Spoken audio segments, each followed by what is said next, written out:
subject of the day. In a related development, President Muhammadu Buhari has taken time off his preparations for Salah to suspend the resident electoral commissioner for Adamawa State, Hudu Yunusa Ari. The presidential suspension will hold pending the completion of an investigation into Yunusa Ari's conduct and actions during the recent supplementary election in the state. The election official over the weekend declared the candidate of All Progressives Congress, Aishatu Binani, as winner of the election when the process had not been concluded, simply usurping the powers and the authority of the resident of the returning officer in that election. President Buhari has also ordered an investigation into the activities of all heads of security agencies in Adamawa State who may have been found complicit in the illegal declaration.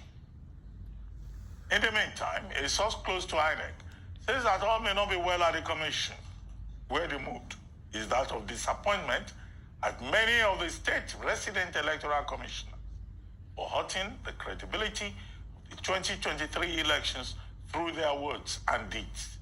At the last count, more than 500 petitions have been lodged before the various election petition tribunals. A fact that many analysts say is a reflection of the level of malfeasance allowed by dubious election officials across the country. The Mahmoud Yakubu-led election management body has borne serious public criticism for the way the elections were held, despite repeated assurances of credible polls on the promise of the bimodal voters accreditation system, BVAS, and the electronic transmission of results to the INEC results viewing portal, IREP, real-time from polling booths. Still on that Adamawa matter, the Independent National Electoral Commission says it has no information on the whereabouts of the suspended resident electoral commissioner, Hudu Yunusa Ari.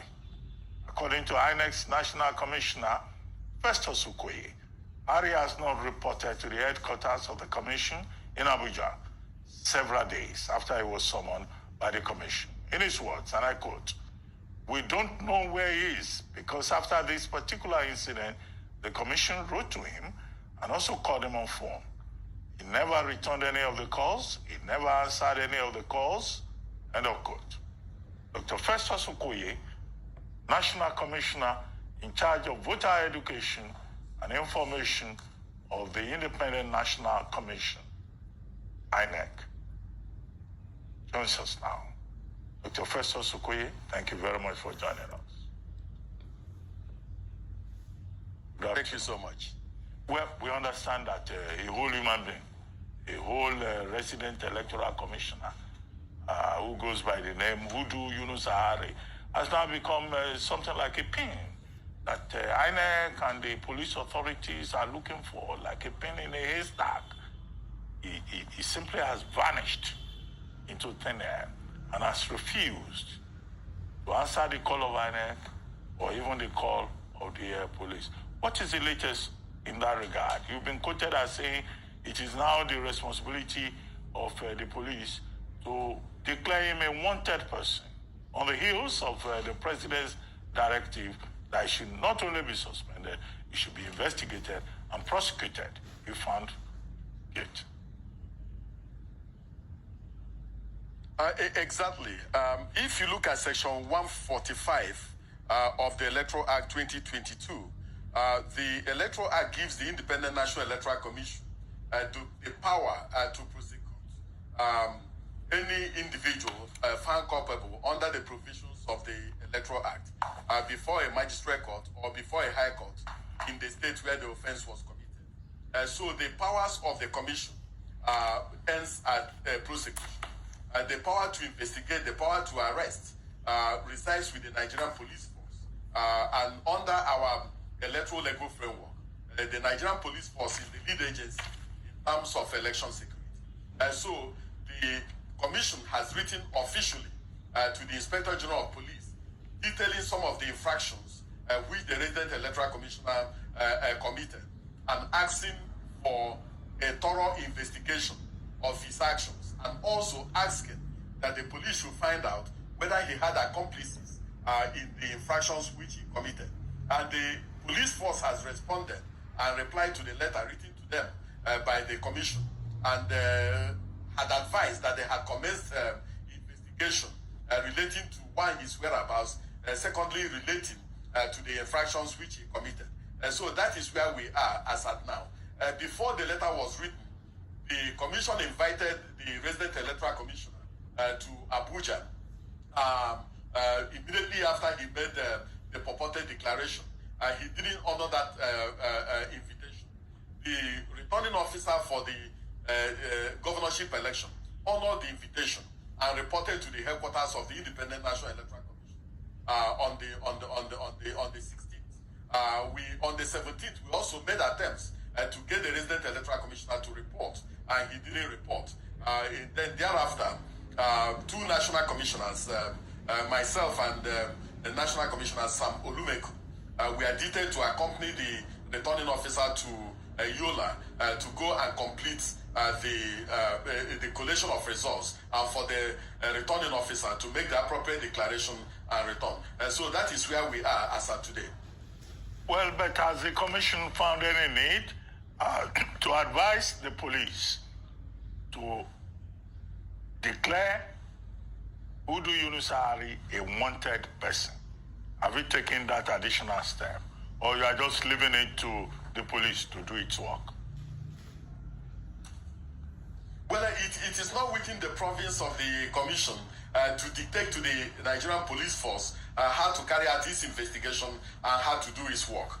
They have various means of various sources of information, and they have procedures and processes through which they carry out their work. And so we are hopeful and we are confident that with the information available to them at the moment, that they will be in a position to make a determination on when to declare him wanted if they don't know where he is. But you know, some people took Hudu Ari out of Yola on the day after he made his so-called declaration. And so there should be some list on where the resident electoral commissioner is. The commissioner of police was with him at the purported declaration. The director in the DSS was with him during the purported declaration. And some people took him out of the venue, out of the collation center. And so some of those individuals may have a lead or have information on his whereabouts. And so I believe that the Inspector General of Police knows what he's doing, and the police hierarchy have commenced investigation. And we are hopeful and we trust that they will do a thorough investigation on what has been reported to them by the commission. Okay, the president has said Yunus Ari should be investigated. The Inspector General of Police is asking the Commissioner of Police in that state to answer some questions. He has tried to suspend him and replace him. The president has also said all the security agencies involved in the Adamawa debacle should investigate their men on the ground. However, Aisha Dairo, the candidate of the APC, in a statement saying she did not give out money to anybody to influence the process, accused national officers of INEC of holding nocturnal meetings with the incumbent governor, who was eventually declared winner. I know you have issued a statement saying national officers of INEC are, neutral, and that there was no nocturnal meeting and all of that. But do you think the woman, popularly known as Binani, could just have created this out of nothing? And do you agree with people who are also saying that she should also be investigated because her conduct, giving an acceptance speech, knowing fully well, having party agents on the ground at the collation center, amounted to also a willful attempt to sabotage the process, and that she too must answer to the law? Well, Ruben, you know and I know that he who alleges must prove. So since she has made the allegation, it is incumbent on her to provide concrete evidence of such nocturnal meetings to the investigating authorities and to the police. And she has the responsibility to do that. And you also know that it is also an offense for an individual to know about the commission of an offense and all such information from the police authorities. And so if she's aware and if she has information, she has the responsibility to make that information available to the authorities, and so that they can carry out a thorough and comprehensive investigation on the Adamawa issue. It is not enough for somebody to just make an allegation and walk away from it. And we have said it. Any individual who makes an allegation of corruption or who makes an allegation of any wrongdoing against a National Commission of the Independent National Electoral Commission must provide concrete proof of such allegations. The era when people make allegations against national commissioners willfully and recklessly and get away with it is over. The commission will definitely give a fiat to any national commissioner whose integrity has been impugned to take out legal action against the individual making such an allegation. And so if she has proof, if she has evidence, she should approach the police authorities and make such information available to the police, and the police will investigate such information. And if any national commissioner is indicted, definitely that national commissioner will pay for it. But we are sure and we are confident that our national commissioners did not hold any nocturnal meeting with any individual and did not meet with any individual involved in the election. Okay, I know that after every election, general election, INEC organizes a review session, okay? But for now, what are those lessons at a preliminary level that INEC has learned? Because the civil society grows, Campaign for Democracy and Development, YAGA Africa, they're already calling for reforms to the electoral framework, and specifically how resident electoral commissioners are appointed. Now that resident electoral commissioners continue to constitute a problem. What are those lessons in your view that we may have learned, and that your institutions may have learned? Yeah. Go ahead. Let me make it very clear.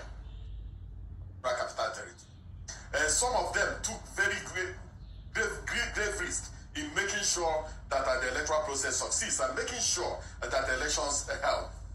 We need to look at the context in which this particular election held. And in looking at that particular context, we have to look at it holistically. It's really unfortunate and rather unfortunate that the entire conduct of the 2023 general election has been reduced to the issue of result upload. And that is not what our elections is all about. I believe that at the appropriate time, and as I pointed out in previous interviews, the commission will hold both internal and external review of the entire gamut and conduct of the election. And at that particular review, civil society groups will be invited, political parties will be invited, and even the international community who observe the elections will be invited. At the internal level, our electoral officers, our collation officers, our returning officers, resident electoral commissioners, and heads of department and national commissioners will also be involved, and directors will also be involved in this particular review. But in terms of reforms of the electoral process, I was a member of the Electoral Reform Committee, popularly known as the West Panel, and we did recommend that what the commission needs at the state level will be directors of elections and not necessarily resident electoral commissioners, to avoid conflict of interest, and also to avoid resident electoral commissioners thinking that they are on the same pedestal with national commissioners and thinking that they hold the powers of the commission. This is because, but the law is very clear. The Constitution says that the powers which resident electoral commissioners exercise and wield are the powers of the commission as delegated to them by the commission. The Section 6 of the resident electoral commissioners are answerable to the commission. So there is no conflict whatsoever. But if a resident electoral commissioner wants to misbehave, there's absolutely very little he can do about it. But as I pointed out, we have very courageous and resilient resident electoral commissioners who made enormous sacrifices for the commission during this particular period. But I think that we need to hold a national conversation on the place of resident electoral commissioners in our electoral process, and also look at some other issues and dynamics that have emerged during this particular election, and then draw valuable